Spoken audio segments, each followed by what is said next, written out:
Hey Blazers, my name is Hunter Walterman and today I'm reporting from Gaithersburg as Blair football goes on the road to play Watkins Mill in Week 2. Friday was the first real test of the season for Blair as they kicked off against the Watkins Mill Wolverines, a team that recorded 7 wins last season as they fell just 1 game short of making the playoffs.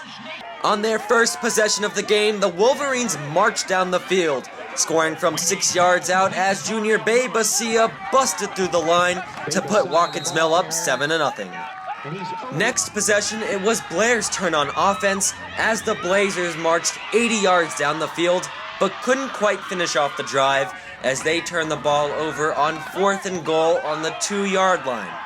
After that display of offensive fireworks, it was the defense's turn to shine as neither team could put together a convincing offensive drive until the Blazers found themselves in the red zone with under 9 minutes to go in the half. But then a scary moment for Blair as senior running back Chris Watkins comes out of the game with an ankle sprain. It's a twisted turn of events for the senior who missed last year's season with an injury against none other than Watkins Mill. Filling in for the injured Watkins was junior Brian Williams, who scored from the half-yard line as the teams went into halftime tied 7-7.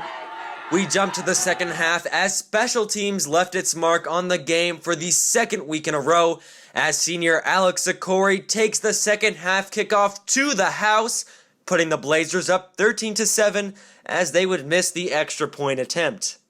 Blair's defense would bend but not break as they held the Wolverines' offense in check for the rest of the game until the very end as Watkins Mill engineered a late fourth quarter drive to score a go-ahead touchdown with under 3 minutes to go. But Watkins Mill wouldn't go ahead as Blair's special teams blocked the extra point attempt to keep the game in a 13-13 tie.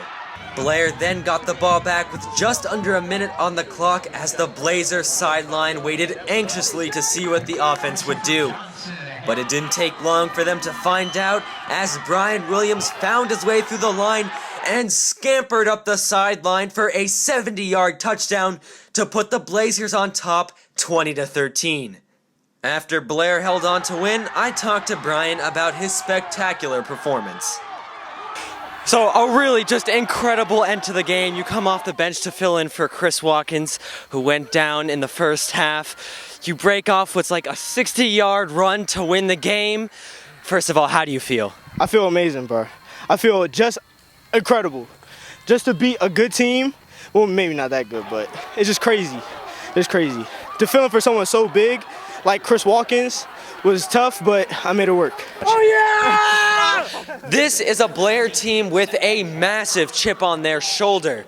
Coming off the field after their win, I heard senior captain Zaire Cooper say, "Montgomery County doesn't believe in us. They didn't think this would happen." Now, the road ahead for the Blazers is rough. They still have to face some of the best teams in the state. In the next couple of weeks, they'll face off against Paint Branch, Sherwood, and Damascus, teams who combined last year won more than 33 games. But for a team that is desperately fighting to rewrite its story and send a message to the rest of MoCo, tonight's incredible win was certainly a good first step. For BNC Sports, I'm Hunter Walterman.